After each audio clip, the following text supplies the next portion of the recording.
Joining me today is Tim Ringo, an award-winning author, keynote speaker, and board advisor on topics related to human resources and human capital. Welcome, Tim, and thank you for being with us. Thank you very much. It's great to be here, Omnia. So I'm going to just walk with you a little bit about the story of HR nowadays. You have been in the field for a very long time, and I want to know what is the difference between how talent is managed now and before, let's say 10 years ago, if we can say that. Sure. Well, I think things have changed pretty dramatically in the past 10 years, and I think the pandemic accelerated some of the elements. But let me sort of talk about sort of 10 years ago versus today. I mean, sort of 10 years ago, I think that most major companies, sort of enterprise size global companies were working hard to implement digital HR platforms to manage talent sort of end to end as kind of one big process. But, that took 2, 3, sometimes 4 years to put it in place. Sort of mid-level companies lagged really until most recently after the pandemic, they've started to do the same. But where we've kind of got to from, 10 years ago, where there really wasn't an integrated talent management process in most companies, we've now got that both in large enterprise and in medium-sized enterprise, where most of them now have an end-to-end process from recruitment through to performance management, learning, succession, through to the time you leave. And have created, at minimum, a kind of pretty good user experience, both for managers and for the employee. And employees report this, particularly of late, that organizations giving them the tools to be able to manage their own careers with their manager has improved their engagement. It's improved their productivity. So we've kind of gone from the sort of dark days when these things were sort of pieces everywhere in terms of talent management. It's been brought together into a single process, end to end, and underpinned with digital technology, which has improved things pretty dramatically, I think. Right. I mean, I want to tap a little bit about productivity. You've written a book about it, solving the productivity problem. And I mean, now it's a bit of very difficult situation now where people do not need to be part of the same platforms that they used to be, or like the same workforce that they used to be, in order to be productive. How can companies find a way to actually make sure that their employees are productive and that there is integrity in the workforce, within the workforce?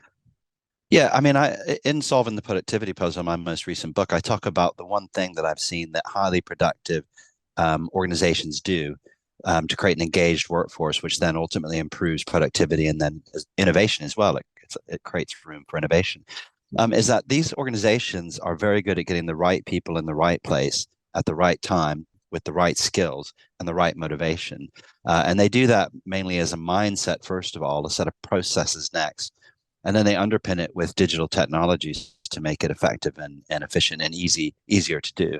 And so that's the thing that I think they do very, very well. And what happens is that gives people transparency into kind of what's going on in the organization and their role in it in terms of what's expected of them. It also gives the manager opportunity to provide more transparency about what's needed from them and also to help guide them to achieve their goals. So I think that is, what I've seen one of the most powerful ways to improve productivity in an organization. And it seems kind of straightforward, but it's actually quite a difficult thing to do. And it starts with a mindset at the CEO level that says, this is how we're going to deploy our talent. And then it kind of goes from there. But it's a journey to get there. But I think more and more companies are getting closer to this sort of end game of the right people, right place, right skills, right time. That's really critical, I think, to productivity. Right. It's important that you mentioned how it starts with the mindset, and this makes me want to ask you, so what are the challenges? Because it does seem very straightforward, but then what are the challenges that hinder such development? Well, if you've got the CEO on board and his or her top team, that's a huge advantage right away. So let's just assume you have that and that this is what they want to do as a company, and everybody in the top leadership agrees. Really, the next thing that I've seen is the challenge is the mid-level managers who will perceive this kind of approach, and their role in it as just more work for them, right? Rather than something that HR used to do for me or that sort of thing. And really, I sort of looked at it, what's in it for them? What's in it for the middle managers? And typically, what I've tried to explain to them is this gives them more control. It gives them more ability to guide their teams towards higher performance. And that tends to get them to start to listen, to say, look, we're not adding necessarily more work. We're actually trying to simplify things, but we're also giving you more visibility, transparency, and the ability to take on more of a role and have more control and power.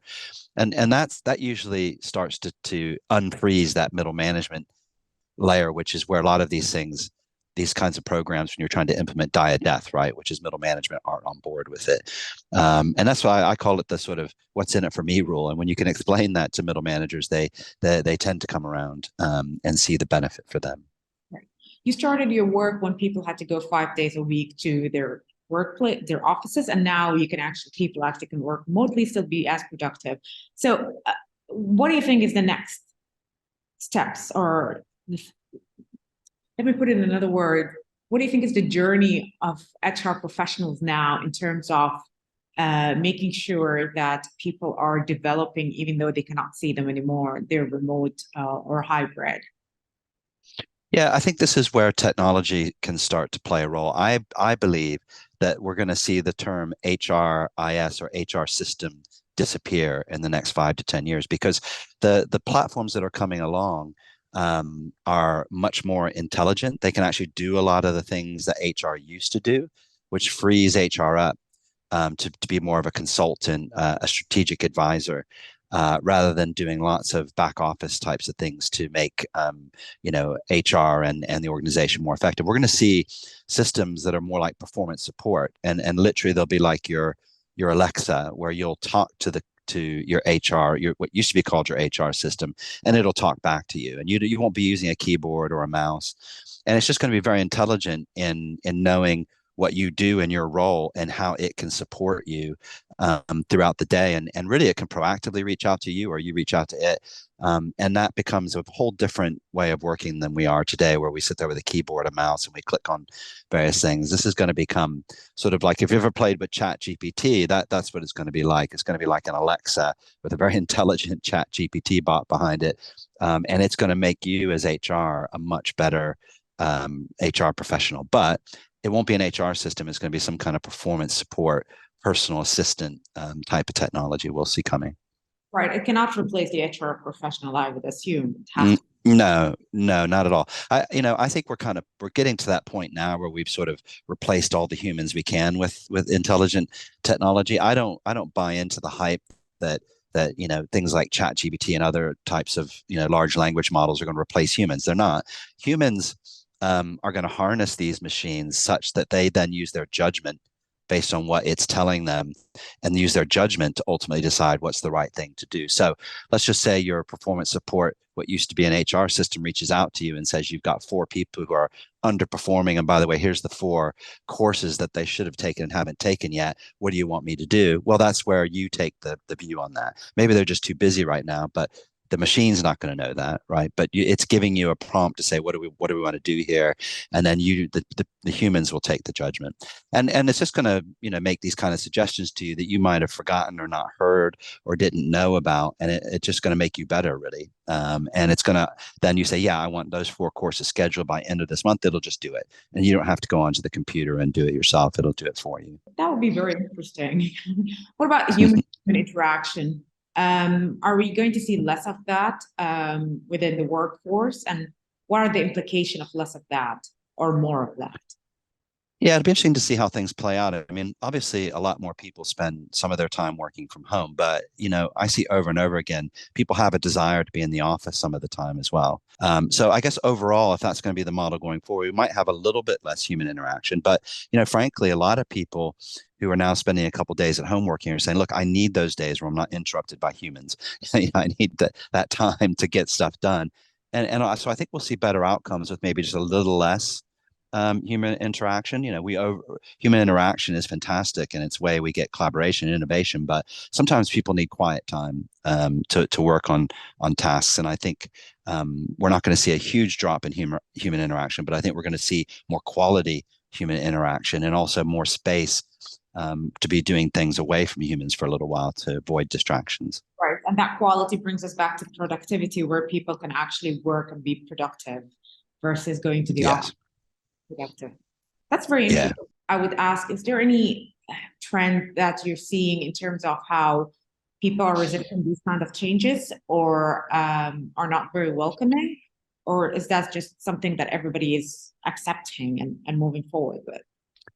Well, I think some of the changes I'm talking about aren't quite here yet. They're creeping up on us slowly. And I think when we start to see the full impact of intelligent, personal assistants that are helping us at work, that's a whole different kind of place to work, isn't it? I mean, we're probably going to have to wear headphones and microphones, and it's just all sorts of things you have to start to think about infrastructure and kind of etiquette wise how we'll work in this kind of way.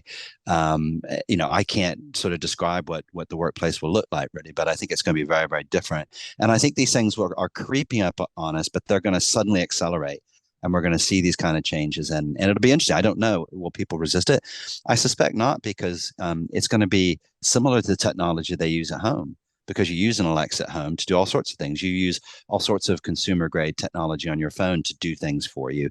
I think it's going to be, I think it will be a seamless sort of adjustment to this kind of working, because we already do it at home. It's a shame that work still looks like it did in 1992 when I started my career. It's a PC on a desk with a mouse, right, and a keyboard. But once that goes away, I think we'll start to see people will be freed up to do things that they haven't been done in the past. I think we'll see more innovation. I think we'll see people come up with new and better ways of doing things, and that all creates value in the end. So I'm not worried about the machines replacing us. I'm not worried about people learning how to harness them. I think they figured that out. And I think it's a good move to say, let's see work start to look like the technology we use at home, because at home, actually, data shows we're more productive than we've ever been. At work, it's improving now, finally, after 10 years of stagnant or declining people productivity. But we're starting to see improvements because of new ways of working that broke old habits. I want to wrap up the interview by asking you, over the course of your years working, is there one thing that you have seen that actually, a commonality that you have seen that showed how people thrive at the workplace? Is there a common Yeah. factor? Yeah. What? I like the quote by a 12th century poet Rumi, who says basically just something to the effect of, you know, the desire for a certain kind of work has been put in everyone's heart, and everyone's inclined to find that and do it, right? So I think regardless what culture I've been in, what part of the world I've been in, people want to find work that makes them passionate, that they have a desire for, and then they want to engage in that work. It's now down for people and organizations to figure that out. And I think as we get smarter technology, we're going to be better at getting people in the position of jobs that they're passionate about.